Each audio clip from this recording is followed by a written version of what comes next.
कई लोग मुझसे कहते हैं कि उनको समझ नहीं है इस बात की कि कर्मबंध कैसे बनता है।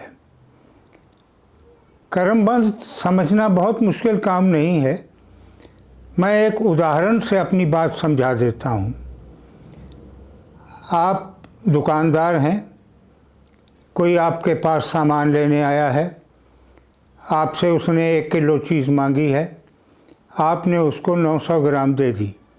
उसके सामने तौला, लेकिन आपने अपनी तकड़ी ऐसी बनाई थी जिसमें ये फ़र्क पड़ जाए।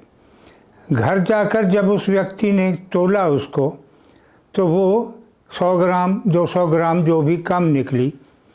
अब ये कर्मबंध बन गया उस दुकानदार का, जिसका भुगतान उसको करना ही पड़ेगा। वो इस जन्म में करे, अगले जन्म में करे, क्योंकि सृष्टि के नियम में जो आपके कर्म हैं, अच्छे भी बुरे भी, वो दर्ज हो रहे हैं कहीं, और फिर उनका परिणाम भी मिल रहा है जो भुगतना आत्मा को पड़ता है। ये अद्भुत बात है। कर्म शरीर करता है और उसका परिणाम आत्मा भोगती है। तो कर्मबंध बनाने से बचिए। कर्मबंध धोखा देने से बनता है।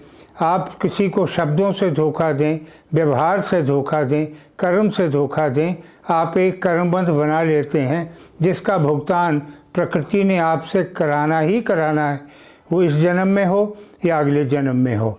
और जब अचानक कोई कष्ट आता है आपको, तो समझ लीजिए कि आपके ही किसी पाप का भुगतान हो रहा है, आपका ही कोई कर्मबंध कट रहा है। इस कष्ट से, इस सहन करने से, आपके इसे बर्दाश्त करने में जो पीड़ा आपको हो रही है, वो उस कष्ट का उसका भुगतान है जो आपने पैदा कर रखा था।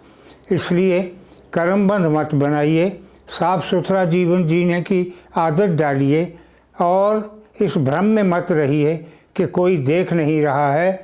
कोई ना भी देख रहा हो, लेकिन आपकी जो कापी है जिसमें लिखे जा रहे हैं आपके कर्म, वहाँ ये दर्ज हो जाता है। तो उसको समझ लीजिए, कर्मबंध बनाने से बचिए।